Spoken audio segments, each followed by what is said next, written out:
শুকরিয়া আদায় করলে শুকর গুজার বান্দার জন্য আল্লাহ তাআলার ওয়াদা রয়েছে। আল্লাহ শুকর গুজার বান্দার নেয়ামত আরো বাড়িয়ে দিবেন।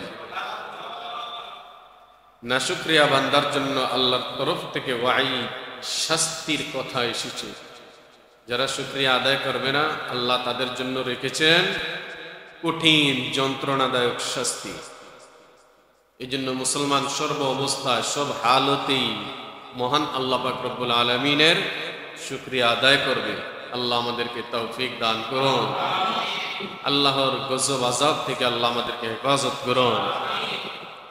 এই যে আমরা বিভিন্ন অনুষ্ঠানে যাই, ওখানে যাওয়ার পর আমরা এই আয়াত শুনতে পাই, লা ইন শাকারতুম লা আযীদান্নাকুম ওয়া লা ইন কাফারতুম ইন্না আযাবি লাশাদীদ।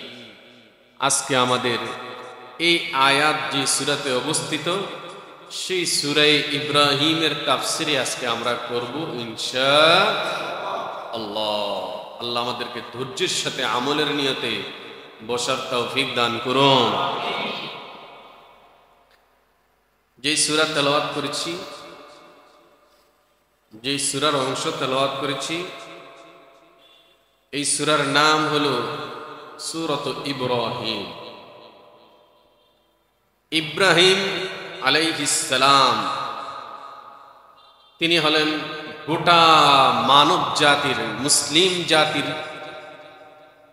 জাতির পিতা, জাতির জনক। ইব্রাহিম আলাইহিস সালাম হলেন গোটা মুসলিম জাতির জনক। ইব্রাহিম আলাইহিস সালাম যে আমাদের জাতির পিতা, এই স্বীকৃতিটা দিয়েছেন কে? আল্লাহ। সূরা হজের মধ্যে এসেছে, মিল্লাতা আবিকুম ইব্রাহিম। আমাদের নাম হলো মুসলমান। আমরা যারা শেষ নবীর উপর ঈমান আনে, আল্লাহ তাআলার উপর বিশ্বাস করে এবং তিনার প্রেরিত গোটা আসমানি কিতাবের উপর ঈমান আনে, তাদের নাম হলো মুসলমান। কি? মুসলমান। এই যে আমার নামটা মুসলমান, এই নামটা রাখছেন কে? ইব্রাহিম আলাইহিস সালাম। হুয়া সাম্মাকুমুল মুসলিমিন। আল্লাহ তাআলা বলেন, জাতির পিতা ইব্রাহিম আলাইহিস সালামই তোমাদের নামটা রাখছে, তোমরা মুসলমান। আমাদের নাম রাখছেন আমাদের পিতা। সন্তানের নাম তো পিতাই রাখেন। আমরা যেহেতু মুসলমান, আমাদের জাতির পিতা হলেন ইব্রাহিম আলাইহিস সালাম। সেই ইব্রাহিম আলাইহিস সালামের নামে নামকরণ করা হয়েছে। মানুষ নেতা নেত্রীর নামে নাম রাখে না, এয়ারপোর্টের নাম রাখছে, ব্রিজের নাম রাখছে। তো যে সূরার নাম এসেছে, সেই সূরার নাম ইব্রাহিম আলাইহিস সালাম। সবচেয়ে দামি জায়গায় সেই সূরার নাম রাখা হয়েছে ইব্রাহিম আলাইহিস সালামের নাম। কিয়ামত পর্যন্ত গোটা পৃথিবীর সমস্ত মানুষ স্মরণ করবে ইব্রাহিম আলাইহিস সালামকে। ভালো কাজ করলে মানুষ ভালো কাজের স্মরণ করে, আর মানুষ খুন করলে মানুষ খুনের স্মরণ করে। ওলামায়ে কেরামের সাথে ভালো ব্যবহার করলে মানুষ সেটাও স্মরণ করে। আবার ওলামায়ে কেরামকে জঙ্গির নাটক বানিয়ে জেলে ঢুকাইলে এটার স্মরণও মানুষ করে। ইব্রাহিম আলাইহিস সালাম কতগুলো কাজ করছেন এই জমিনে, আল্লাহর কাছে এত পছন্দ হয়েছে, আল্লাহ তিনার সে কাজগুলোকে কিয়ামত পর্যন্ত মানব জাতির মধ্যে স্মরণীয় করে রাখার জন্য সেই আমলগুলো আমাদের উপর কোনটা সুন্নত, কোনটা ওয়াজিব করে দিয়েছেন। কোরবানির ইতিহাস, এই কোরবানি আমাদের উপর ওয়াজিব। তো দুনিয়াতে যতদিন মানুষ আসবে, দুনিয়া যতদিন থাকবে, এই কোরবানের ইতিহাস টানতে গেলেই ইব্রাহিম আলাইহিস সালামের নাম আসবে। তারপর বাইতুল্লাহর পুনর্নির্মাণ, যতদিন বাইতুল্লাহ থাকবে ততদিন বাইতুল্লাহর পুনর্নির্মাণের আলোচনা হতে থাকবে, এবং সে আলোচনা যখনই আসবে তখনই তাওহীদের নবী ইব্রাহিম আলাইহিস সালামের নাম আসবে। এই সূরার মধ্যে ইব্রাহিম আলাইহিস সালামের আলোচনা রয়েছে। এবং তিনার যে কোরবানি,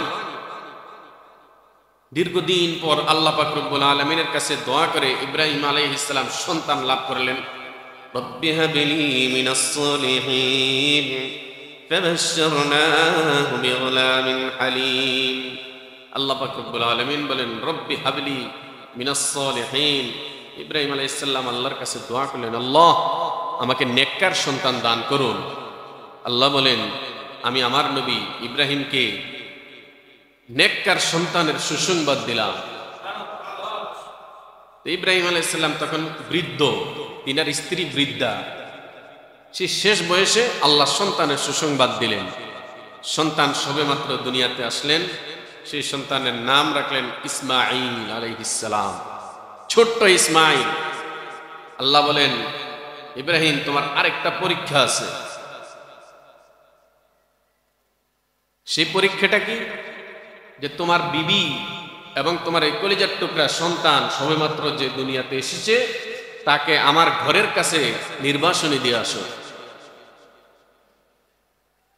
ইব্রাহিম আলাইহিস সালাম সন্তানকে বিবিকে নির্বাসনে দিয়ে আসলেন। ওখানে গিয়া দেখেন ওখানে থাকার কোনো পরিবেশ নেই, খাবারের কোনো ইন্তজাম নেই, পানির কোনো ব্যবস্থা নেই। তখন তিনি আল্লাহ পাক রব্বুল আলামিনের কাছে এই যে দোয়াটা করলেন, সেই দোয়াটা হলো এই সূরারই অংশ। রব্বানা ইন্নী আসকানতু মিন যুররিয়্যাতি বিওয়াদিন গায়রি যী যার ইনদা বাইতিকাল মুহাররম ربنا ليقيموا الصلاة فاجعل أفئدة من الناس تهوي إليهم وارزقهم من الثمرات لعلهم يشكرون ربنا إنك تعلم ما نخفي وما نعلن وما يخفى على الله من شيء في الأرض ولا في السماء। এই দোয়াটা আল্লাহ পাক রব্বুল আলামিনের কাছে ইব্রাহিম আলাইহিস সালাম করলেন। আল্লাহ তাআলা ইব্রাহিম আলাইহিস সালামের তিনটা দোয়াই কবুল করছে। এবং ইব্রাহিম আলাইহিস সালাম আল্লাহর কাছে একটা দোয়া করছেন, আল্লাহ শেষ নবীকে আপনি আমার বংশের থেকে পাঠাইলেন। আল্লাহ তাআলা ইব্রাহিম আলাইহিস সালামের এই দোয়াও কবুল করছেন। আমাদের নবী ইব্রাহিম আলাইহিস সালামের দোয়ারই ফসল। এর আলোচনা আসতেছে এই সূরার মধ্যে। সুতরাং এই সূরার নাম রাখা হয়েছে সূরাতু ইব্রাহিম। ইব্রাহিম আলাইহিস সালামের নামে আল্লাহ পাক রব্বুল আলামিন এই সূরার নামকরণ করেছেন। এই সূরাটা এখানে লেখা রয়েছে মাক্কি। সূরাত ইব্রাহিম মাক্কিয়া। সূরা দুই ধরনের হয়, মাক্কি অথবা মাদানী। হিজরতের আগে যে সূরাগুলো নাজিল হয়েছে বা কোনো অংশ যদি নাজিল হয়ে থাকে তাহলে সেই সূরাকে ধরা হয় মাক্কি সূরা। পুরা সূরাও যদি নাজিল না হয়ে থাকে, কিছু অংশ যদি হিজরতের আগে নাজিল হয়ে থাকে, তারপরেও সেই সূরার নাম মাক্কি।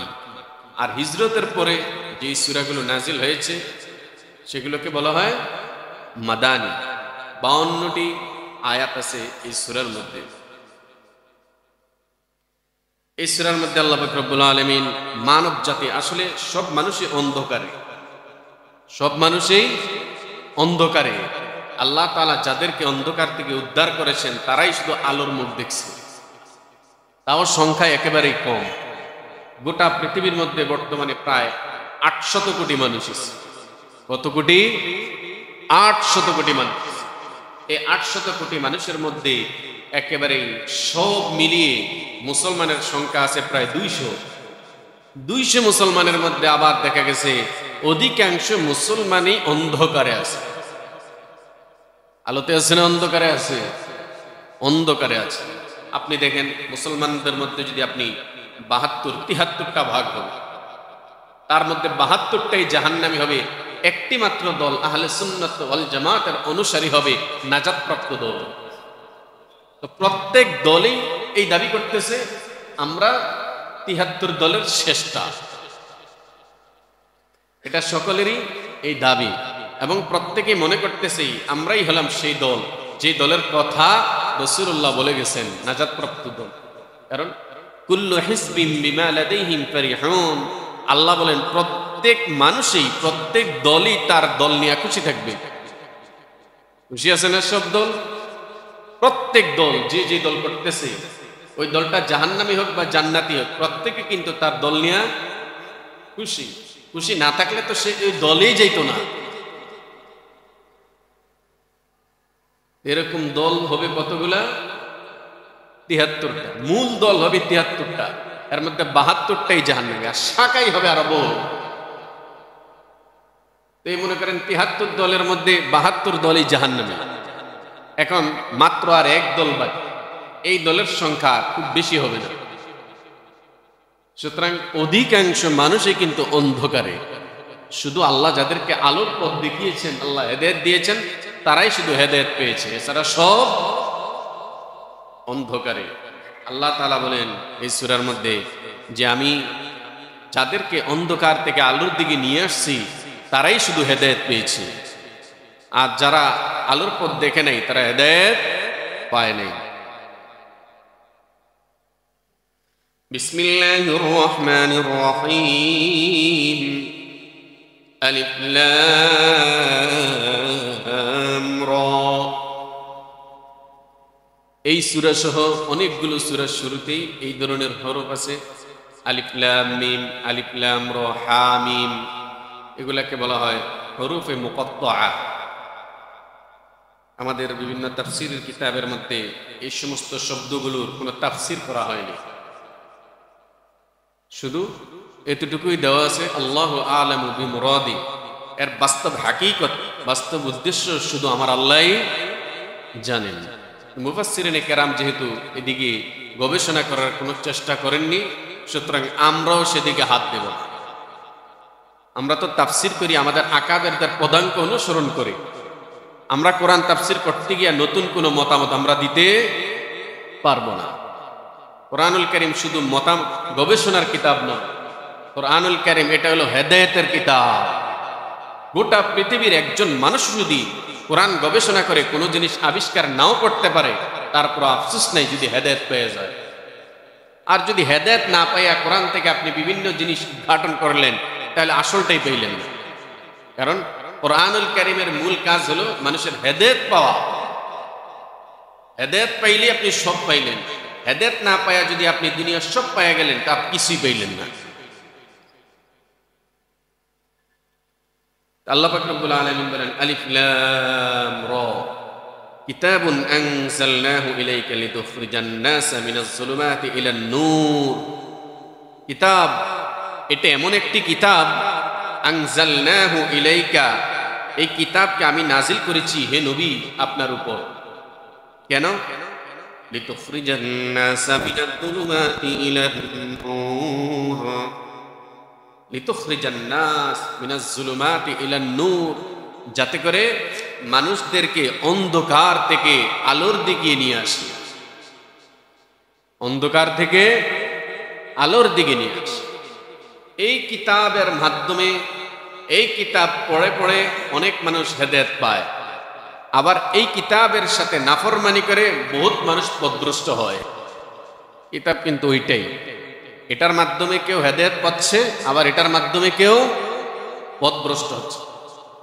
যেমন কোরআনুল কারীমের সূরা বাকারার মধ্যে আল্লাহ পাক রব্বুল আলামিন বলেন ইউদিল্লু বিহি কাসীরা ওয়া ইয়াহদি বিহি কাসীরা ওয়া মা ইউদিল্লু বিহি ইল্লাল ফাসিকুন। আল্লাহ পাক রব্বুল আলামিন বলেন, হে মানুষ, যেই কোরআনুল কারীম আমি শেষ নবীর উপর নাজিল করছি, এই কোরআনের উসিলায় বহুত মানুষ হেদায়েত পেয়ে গেছে। আবার সেই কোরআনের কারণে বহুত মানুষ পথভ্রষ্ট হয়ে গেছে। পথভ্রষ্ট হয়েছে না? আবু জেহেল এই কোরআনকে বিশ্বাস না করার কারণে কিন্তু পথভ্রষ্ট হয়েছে। আবু বকর রাদিয়াল্লাহু তাআলা আনহু এই কোরআনকে মানার কারণেই কিন্তু হেদায়েত পেয়েছেন। আবার কিছু মানুষ আছে এই কোরআন পড়তে গিয়ে পথভ্রষ্ট হয়েছে। আবার কিছু মানুষ এই কোরআন পড়তে গিয়ে হেদায়েত পেয়েছে। এই কোরআনকে পড়ে পড়ে একদল পথভ্রষ্ট হয়েছে, আরেক দল হেদায়েত পেয়েছে, পথভ্রষ্ট করা হয়েছে। কোরআন পড়তে গিয়ে সাহাবায়ে কেরাম মত অনুসরণ করেনি, ইমামদের মত অনুসরণ করেনি, গ্রহণযোগ্য মুফাসসিরিনদের মত অনুসরণ করেনি, নিজের খেয়াল খুশি মতো তাফসীর করে পথভ্রষ্ট হয়েছে। তাহলে এই কোরআন পড়ে কেউ হেদায়েত পেয়েছে, আবার এই কোরআন পড়ে কেউ পথভ্রষ্ট হয়েছে। কোরআন এটা স্বাভাবিক কোনো কিতাব না যে আমি মার্কেট থেকে একটা উপন্যাস পড়ে তারপর আমার মনে যেটা চায় আমি সেই মন্তব্য করলাম। কোরআনের ব্যাপারে এটা চলবে না। পূর্ববর্তী মুফাসসিরিন যে ধারাতে তাফসীর করেছেন, ওই ধারা যদি আমার জেহেনে না ধরে, আকলে না ধরে, তাহলে আমি ভুলের মধ্যে আছি। ওইটা নিয়ে যদি আমার খটকা হয়, এটা এমন কেন হলো, আমার মনের মতো কেন হলো না, তাহলে আমি ভুলের মধ্যে আছি। আমার মন যদি বলে ওদেরটা ঠিক হয় নাই, তাহলে বুঝতে হবে আমাকে শয়তান ধোঁকা দিতেছে, এখানে আমি গলতের মধ্যে আছি, ভুলের মধ্যে আছি, ওনারাই সঠিকের মধ্যে আছে। এই জন্য বাধ্য হয়ে তিনাদের মতকে আমার অনুসরণ করতে হবে। আল্লাহ কোরআনুল কারীম রাসূলুল্লাহর উপর নাজিল করেছেন, যাতে করে কোরআনের মাধ্যমে তিনি মানুষদেরকে অন্ধকার থেকে আলোর দিকে নিয়ে আসতে পারেন। বিইذনি রাব্বিহিম, কার নির্দেশে? আল্লাহ তাআলার নির্দেশে, তাদের প্রভুর নির্দেশে। কাফেরের প্রভু আল্লাহ, মুসলমানের প্রভু আল্লাহ। যে আল্লাহকে প্রভু হিসেবে না মানে ওর প্রভু আল্লাহ, যে আল্লাহকে প্রভু হিসেবে মানতেছে ওর প্রভু আল্লাহ।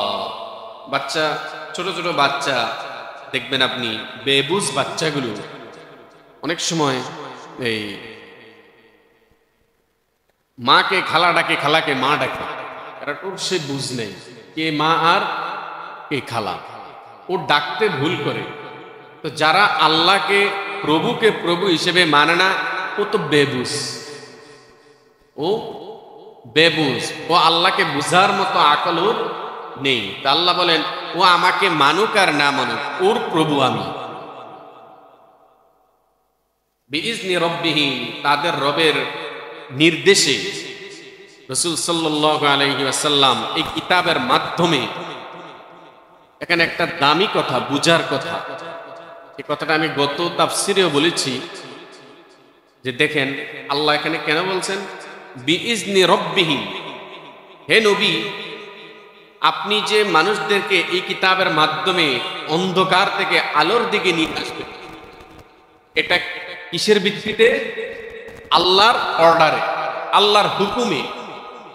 আল্লাহ যেই জিনিসের হুকুম করবেন না, আপনার মন থেকে সেই জিনিস আপনি করতে পারবেন না।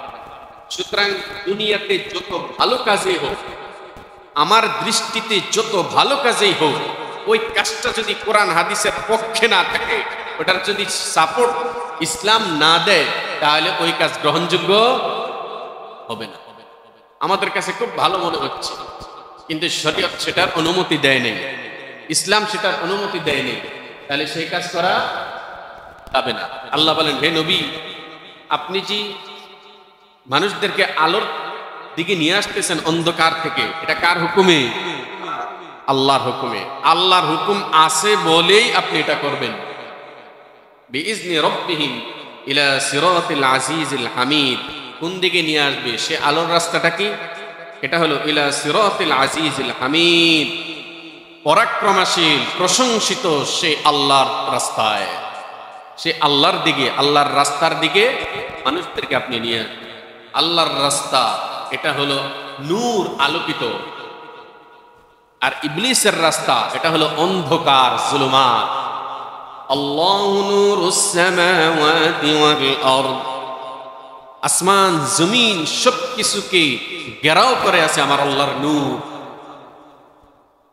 আল্লাহর রাস্তাটা এটা হলো আলোকিত, এই রাস্তায় যে চলবে এই আলো ওকে সোজা জান্নাতে নিয়ে যাবে। আর ইবলিসের রাস্তা হলো অন্ধকারাচ্ছন্ন, অন্ধকার রাস্তায় চলা যায়, অন্ধকারে চলা যায় না।